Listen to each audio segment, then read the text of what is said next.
Hi Jyoti, how are you? அப்புறம் இன்னைக்கு நாள் எப்படி போச்சு? ஆடுச்சலா மாடுச்சலா நீங்களும் செலாவா? கூட சேர்ந்து நானும் செலாவா? எல்லாமே செலாவா? ஆ? இன்னைக்கு என்ன பண்ணலான்னு பார்த்தா யூடியூப்ல எனக்கு ஒன்றும் தெரியலையே. தக்காளி, அப்புறம் மிளகா, பாட்டின்னு ஆரம்பிக்கலாமா, இல்லை வேற ஏதாவது சொல்லலாமா? தெரில. கடைசியாக நீங்கள் என்ன சொன்னீங்க? ஆ, சிவில் லா. சிவில் லா பற்றி பேசிட்டு இருந்தோம். சிவில் லா பற்றி ஏதாவது போடலாமான்னு பார்த்தா நமக்கு சிவில் லாவை பற்றி ஒன்றும் தெரியல. ஆனால் சிவில் லாவுக்கு ஏதோ தெரிஞ்சது என்னது, இது அதாவது நார்மலாக வந்து ஒரு ஆக்சிடென்ட்ஸ் ஏதாவது நடக்குதுன்னு வச்சுக்கலாம். யாராச்சும் பைக்கில் கூட்டு போய் ஒரு கார் கிராஷ் பண்ணிட்டேன், கார் கிராஷ் ஆகிடுச்சு பைக் மேலே, இல்லை அதனால ஏதாவது இன்ஜுரிஸ் ஆகிடுச்சு. ஸோ சம்மந்தப்பட்டவங்க வந்து ஒருத்தருக்கு மேலே ஒருத்தர் கேஸ் கொடுக்கறது எல்லாம் சிவில் லாக்குள்ளே வரும். அப்புறம் டிவோர்ஸ், அப்புறம் டவுரி, இந்த மாதிரி ப்ராப்ளம்ஸ், லீகல் ப்ராப்ளம்ஸ்லாம் சிவில் லாக்குள்ளே வரும். அப்புறம் என் ஃப்ரெண்டு கூட ஒரு கேட்கும்போது அவர் நிறைய சொன்னார். ரியல் எஸ்டேட் லா இருக்குது, எஜுகேஷன் லா இருக்குது, கன்சியூமர் லா இருக்குது, டேக்ஸ் லாவா, அப்புறம் எஜுகேஷன் லாவா, ஸ்போர்ட்ஸ் லாவா, கான்ட்ராக்ட் லாவான்னு என்னென்னமோ இருக்கான். அப்புறம் அவங்க சொன்னது வந்து என்னென்னா, கான்ஸ்டிடியூஷன் ஆஃப் இந்தியா பற்றி கண்டிப்பாக தெரிஞ்சுக்கணும், அதெல்லாம் வரும் அப்படின்னு சொன்னாங்க.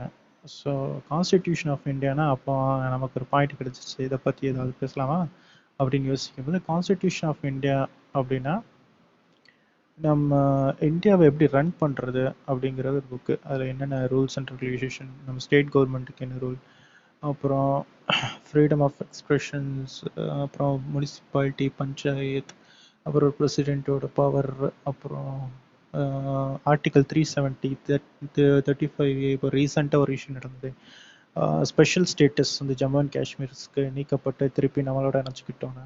ஸோ அந்த மாதிரி நிறையா இருக்குது. ஸோ அதெல்லாம் இந்தியன் கான்ஸ்டிடியூஷன் ஆஃப் இந்தியாவில் இருக்குது. ஸோ அதை பற்றி தெரிஞ்சுக்கலாம் அப்படின்னு நினச்சேன். சரி, அப்போது இந்த ஆர்டிகல் 370 தான் ஆக்சுவலாக இப்போ ரீசெண்டாக நம்ம இந்தியாவில் ப்ராக்டிக்கலாக நம்ம பார்த்த ஒரு விஷயம். ஸோ அதை பற்றி ஏதாவது பேசுவோம் அப்படின்ட்டு யோசித்தேன். சரி, கொஞ்சோண்டு எனக்கு தெரிஞ்ச விஷயத்தை கலெக்ட் பண்ணேன். அதில் நிறைய இருக்குது. அது என்ன சொல்கிறது, இப்போ நம்ம இந்த ஆர்டிகல் 370க்குள்ளே போகிறதுக்கு முன்னாடி ஒரு சின்ன கதை பேசிக்கலாமா? கதை தெரிஞ்சுக்கலாம். கதை இல்லை, அது ஹிஸ்ட்ரி, இந்தியா ஹிஸ்ட்ரி. அது நம்மளுக்கு சுதந்திரம் கிடைச்சதுக்கப்புறம் இந்த லார்ட் மவுண்ட் பேட்டன் ஒருத்தர் படிச்சிருக்கோம், ஒருத்தர் தான் நம்ம இந்தியாவோட ஆட்சி பண்ண ஒருத்தர், பிரிட்டிஷர்ஸ். அப்போது அவன், அப்புறம் நம்மளோட இந்தியாவோட தலைவர்கள் எல்லாரும் சேர்ந்து நம்ம இந்திய சுதந்திரம் கிடைச்சதுக்கப்புறம் இந்தியாவை ரெண்டாக பிரித்தாங்க. இந்தியாவையும் அதுக்கப்புறம் இதுலேருந்து ஒரு அடுத்த நெக்ஸ்ட் ஒரு பார்ட் வந்து பாகிஸ்தான்னு பிரித்தாங்க. ஸோ பாகிஸ்தான் இந்தியா ரெண்டாக பிரியும் போது அது எப்படி பிரிக்கிறாங்கன்னா, இந்தியாவில் வந்து எதுவுமே இது இல்லை, ஒரு எப்படி சொல்கிறது, நீங்கள் ஒரு மெஜாரிட்டி ஆஃப் ரிலீஜன் பீப்புள் தான் அங்கே இருக்கணும், மற்றெல்லாம் வெளியே போங்க அப்பெல்லாம் சொல்ல. யார் வேணாலும் அங்கே இருக்கலாம், யாரெல்லாம் இஷ்டப்படுறீங்களோ நீங்கள் இங்கே இருங்க. பாக்கி யாருக்கெல்லாம் பாகிஸ்தான் போகணும்னு ஆசைப்படுறீங்களோ போங்கன்னு சொல்லிட்டாங்க.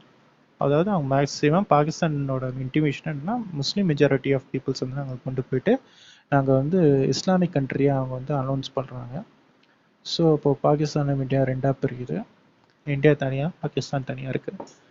இப்போ நடுவில் ஒரு பாகம் ஜம்மு அண்ட் காஷ்மீர், இதை வந்து யாருமே பிரிக்கல. அப்போ அந்த டைமில் வந்து குறுநில மன்னர்கள் தான் ஆட்சி பண்ணாங்க. அப்போ ராஜாக்களோட காலம் அது.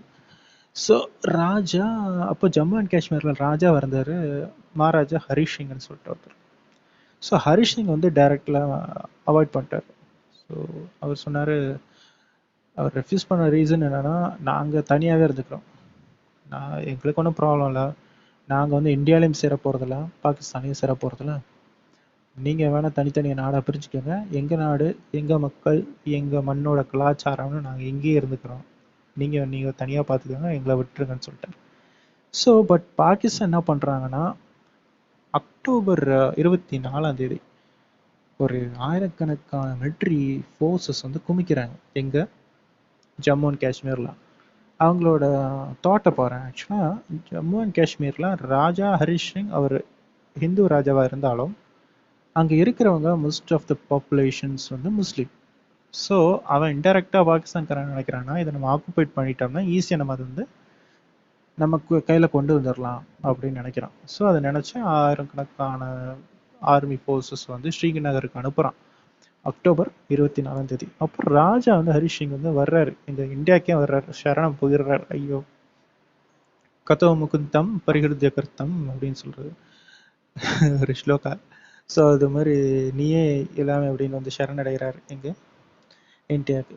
ஸோ இந்தியாவுக்கு வந்து சரணடையும் போது இந்தியாட்ட சொல்கிறேன், நான் உங்கள் கூட சேர தயாராக இருக்கேன், என்னோட நாட்டை காப்பாற்றி கொடுங்கன்னு சொல்லும்போது அப்போது இந்தியாவுக்கும் மகாராஜா ஹரிஷ் சிங்க்கும் நடுவில் ஒரு ஒப்பந்தம் சைன் ஆகுது. That is instrument of accession அப்படின்னு சொல்கிறாங்க.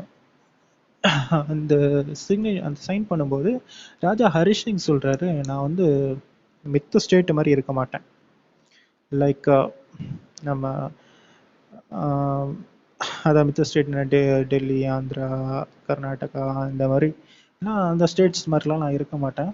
என்னோட ஸ்டேட்ஸுக்கு தனியாக நீங்கள் வந்து ஸ்டேட்டஸ் கொடுக்கணும். We want the special status for our country அப்படின்னா அது தனி கண்ட்ரி மாதிரி தானே இருந்துச்சு. ஸோ அப்போது ஓகே அப்படின்னு சொல்லி அக்ரிமெண்ட் பண்ணி அப்போ ஒரு ஆர்டிகல் 370 ரெடி. அதுதான் அவங்க பண்ண அந்த அக்ரிமெண்ட்ஸ் இருக்கு இல்லையா, அது வந்து ஆர்டிகல் 370 இந்தியன் கான்ஸ்டிடியூஷன் ஆஃப் இந்தியாவில் வந்து ஆட் ஆகுது. 370 ஆர்டிகல் 370 ஸ்பெஷல் ஸ்டேட்டஸ் கொடுக்குறாங்க அவங்களுக்கு. இவங்க வந்து மற்ற நம்மளோட இந்தியா ஸ்டேட்ஸ் மாதிரி இல்லாமல் இவங்களுக்கு வந்து ஒரு ஸ்பெஷல் ஸ்டேட்டஸ் கொடுக்குறாங்க. அது அவங்க தனியாக வந்து பார்லிமெண்ட் இருக்கும், அவங்களுக்குன்னு ஒரு கொடி, தனி national flag, they don't have Indian penal code. அவங்களுக்கு வந்து நம்ம இந்தியன் ஐபிசி செக்ஷன்லாம் கிடையாது அவங்களுக்கு. இது if I'm not Ranbir penal code அது ஒன்று இருந்துச்சு. ஸோ அந்த மாதிரி கூகுளில் சர்ச் பண்ணோம், பார்க்கலாம், சரி விட்டுறலாம். ஏதோ ஒன்று ஆர்பிஎல் நினைக்கிறேன், ரன்பீர் பீனல் கோட் அந்த மாதிரி ஏதோ ஒன்று. ஸோ அப்போது அவங்களுக்கு என்ன எல்லாமே தனித்தனியாக இருந்துச்சு. It's special status. பட் ஆனால் இந்தியா கூட தான் இருக்கும். இந்தியாவில் கொடுக்குற சலுகைகள்லாம் அவங்க யூஸ் பண்ணிப்பாங்க.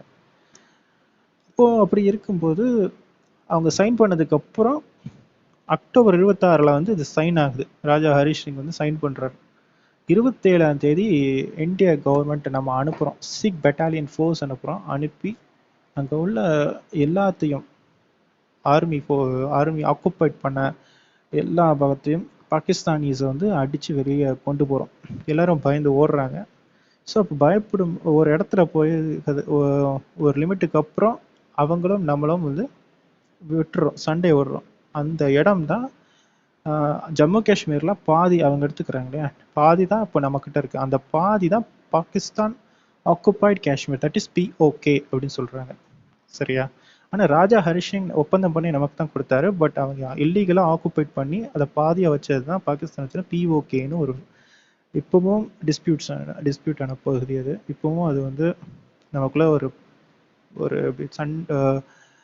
ஒரு சண்டை வர்ற மாதிரி உள்ள ஏரியா தான் அது. இப்போ பார்த்தாலும் ஒரு பூசல்களும் இதுவும் இருக்குது. இப்போ நான் இப்போ பேச வந்ததுக்குன்னா, இப்போ இந்த கான்ஸ்டிடியூஷன் ஆஃப் இந்தியா சொல்லுது ஆர்டிகல் 370 பற்றி ஸ்பெஷல் ஸ்டேட்டஸ் கொடுத்துருக்கு ஜம்மு அண்ட் காஷ்மீருக்கு. ஸோ அதுதான் அந்த கான்ஸ்டிடியூஷன் ஆஃப் இந்தியாவில் அந்த ஆர்டிகல் 370 இதெல்லாம் இருக்குது. அதில் ஸ்பெஷல் கொடி இருக்கும், இந்த மாதிரி நிறைய விஷயங்கள் அது இருக்குது. அதுக்கப்புறம் இவங்க வந்து எக்ஸ்ட்ரா ஸ்டேட்டஸையும் கொடுத்துட்றாங்க. யார்? அப்போ உள்ள காங்கிரஸ் கவர்மெண்ட் ஜவஹர்லால் நேருவோட தலைமையில் ராஜேந்திர பிரசாத் வந்து பிரசிடெண்ட்டாக இருக்கார். ஸோ அப்போது ஆர்டிகல் 35A சொல்லி எக்ஸ்ட்ரா ஆட் பண்ணி அவங்களுக்கு வந்து ஸ்பெஷல் ஸ்டேட்டஸ் கொடுத்துட்றாங்க. என்ன கொடுக்குறாங்கன்னா அதில் நிறைய இருக்கும். அது நீ கான்ஸ்டிடியூஷன் ஆஃப் இந்தியாவை படித்தேன்னா தெரியும். ஆர்டிகல் 35ல கொடுக்குறாங்க. அதில் என்ன மோஸ்ட்லி சொல்கிறாங்கன்னா, it forbids outside from permanently settling, buying land, holding local government jobs or winning educational scholarship in the region. அப்போ நம்ம அவுட்சைடர்ஸ்னு சொன்னால் ஜம்மு காஷ்மீரை தவிர நம்ம தான் வெளியே இருக்கவங்க. ஸோ நம்ம வெளியே அங்கே போய் பெர்மனண்ட்டாக செட்டில் ஆக முடியாது. பையிங் லேண்ட், அங்கே போய் லேண்ட் வாங்க முடியாது. ஹோல்டிங் லோக்கல் கவர்மெண்ட் ஜாப்ஸ், நம்ம வந்து கவர்மெண்ட் ஜாப்ஸ் பார்க்க முடியாது. ஆர் வின்னிங் எஜுகேஷன் ஸ்காலர்ஷிப் இந்த ரீஜன், நம்ம அங்கே போய் ஒரு ஸ்காலர்ஷிப்ஸ் எதுவும் வாங்க முடியாது. ஸோ இதுதான் அந்த ஆர்டிக்கல் பேசுது. அது தவிர அந்த ஆர்டிக்கல் இன்னும் கொஞ்சம் என்ன சொல்லுதுன்னா, பெர்மனண்ட் ரெசிடென்ட் லா அப்படின்னு சொல்லி பெர்மனண்ட்டாக அங்கே இருக்கிற அந்த லாவை பற்றியும் பெர்மனண்ட் ரெசிடென்ட் லாவை பற்றியும் அது பேசுது. அதில் மெயினாக என்ன சொல்கிறாங்கன்னா, also it bars the female resident of Jammu and Kashmir from property rights in the event that they marry a person from outside the state.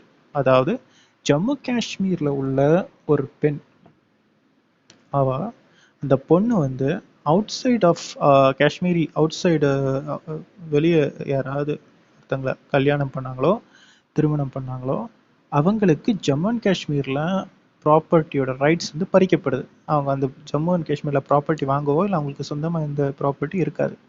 அதே தான் ஒருவேளை அவங்களுக்கு அவங்களோட தலைமுறைகள், அதாவது அவங்க சில்ட்ரன்ஸுக்கும் இதே தான் பொருந்தும். This provisions also extend to such women's children. நல்லா நல்லா பார்த்தீங்கன்னா the article referred to as the permanent resident law also bars female resident of Jammu and Kashmir from property rights in the event that they marry a person from outside the state. அவங்க outside the stateல யாராவது ஒருத்தர் கல்யாணம் பண்ணா அப்போ அவங்களோட உரிமைகள் பறிக்கப்படும், அவங்க property எதுவுமே வாங்க முடியாது. ஸோ இந்த மாதிரி ஒரு கிரிட்டிக்கலான ஒரு லாவை பண்ணி ஜம்மு காஷ்மீரை அப்படியே விட்டுட்டாங்க. ஸோ அது ரொம்ப பிரச்சனைக்குரிய ஒரு விஷயமாவே இவ்வளோ நாள் பார்க்கப்பட்டுச்சு. ஸோ அதை எப்படி தீர்த்தாங்கன்னா அதே கான்ஸ்டிடியூஷன் ஆஃப் இந்தியா வச்சு தான் இதை கிளியர் பண்ணாங்க. இப்போ நான் சொல்ல போகிற விஷயமே இதுக்கப்புறம் தான். ஸோ இப்போ என்ன சொல்ல வந்தேன், சாரி மறந்து வச்சு.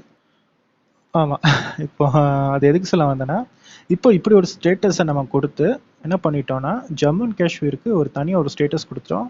இப்போ அதனால நடக்க போகிறது என்னன்னா, இப்போ அந்த டைமில் நம்ம கொடுத்துட்டோம், ராஜா ஹரி சிங் இருந்தார், ஓகே நல்லபடியாக ஆட்சி போயிட்டு இருந்துச்சு, அவங்க தனியாக இருந்தாங்க, நம்ம கொடுக்குற எல்லா விஷயங்களையும் அவங்க அனுபவிச்சாங்க, அதாவது நம்மளோட கொடுக்குற சலுகைகள் எல்லாமே அவங்க அனுபவிச்சாங்க. பட் அவங்களுக்குன்னு பெண்களுக்கு வந்து அந்த மாதிரி ஒரு ரூல்ஸ், அவுட் சைடர் வேற திருமணம் பண்ணாங்கன்னா போக முடியாது, அதுக்கப்புறம் இவங்களுக்குன்னு ஒரு தனியான தேசிய கொடி, இந்த மாதிரி நிறைய விஷயம் இருந்தது. பட் போக போக போக என்னன்னா பாகிஸ்தான்லேருந்து வர்ற எப்படி சொல்கிறது இல்லீகலாக அவங்கள மக்களை வந்து அந்த எல்ஓசியிலேருந்து உள்ள வந்து அங்கே உள்ள மக்களை பிரெயின் வாஷ் பண்ணி, ஸோ நிறைய எப்படி சொல்கிறது இந்தியாவுக்கு எதிரான விஷயங்கள் வந்து ஜம்மு காஷ்மீரில் அதிகமாக நடக்க ஆரம்பிச்சிச்சு. ஈவன் நம்மளோட இந்திய தேசிய கொடி அங்கே எரிக்கப்படுச்சு. ஈவன் அது நம்ம இவ்வளோ ஸ்பெஷல் ப்ரொவைஸ் ஸ்டேட்டஸ் கொடுத்து நம்ம அவங்கள இவ்வளோ பார்த்துக்கிட்டோம், நம்மளோட கொடிகளை வந்து எரிச்சாங்க நம்ம ஆர்மி ஆஃபீஸர்ஸ் முன்னாடி. இந்த ரோஜா படம்லாம் பார்த்துருப்பீங்க, அந்த ஜம்மு அண்ட் காஷ்மீரில் மட்டும் அந்த மாதிரி தீவிரவாதிகள்லாம் இருக்குது, இதெல்லாம் நிஜமாவே நடக்கும்.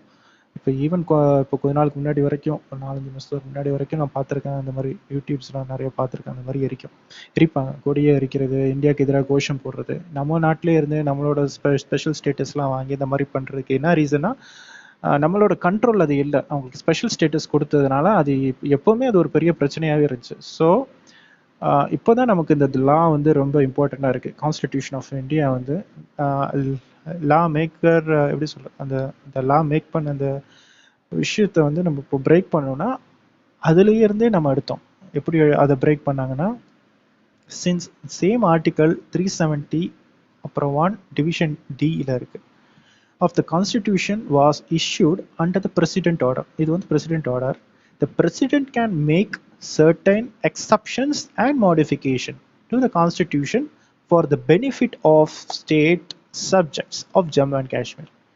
ஸோ இப்போ அந்த ஆர்டிக்கிளில் இன்னொரு விஷயம் எழுதியிருக்கு என்னன்னா, பிரசிடென்ட் நினைச்சாருன்னா, அதாவது நம்மளோட இந்தியா பிரசிடென்ட் நினைச்சாருன்னா அதில் எக்ஸப்ஷனும் ஒரு மாடிஃபிகேஷனும் பண்ணிக்கலாம் அப்படின்னு ஒரு ரூல்ஸ் இருக்குது, அதில் ஆர்டிகல் 370 இருந்துச்சு.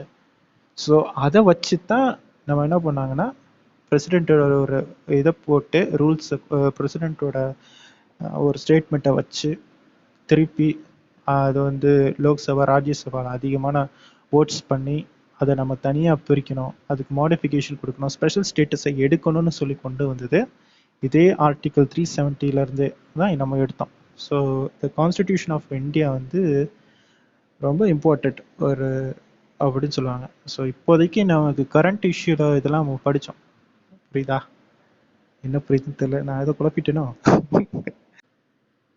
இதை தான் சொல்லுவாங்களே முள்ளால் எடுக்கிறதுன்னு, அந்த மாதிரி லாவால் பிரேக் பண்ணாங்க. ஸோ இவ்வளோ நாள் நம்ம கண்ட்ரோலில் இல்லாத காஷ்மீரை அதே ஆர்டிக்கல் 370 கான்ஸ்டிடியூஷன் ஆஃப் இந்தியா வச்சு நம்ம அதை திருப்பி நம்ம கண்ட்ரோலுக்கு கொண்டு வந்தோம்.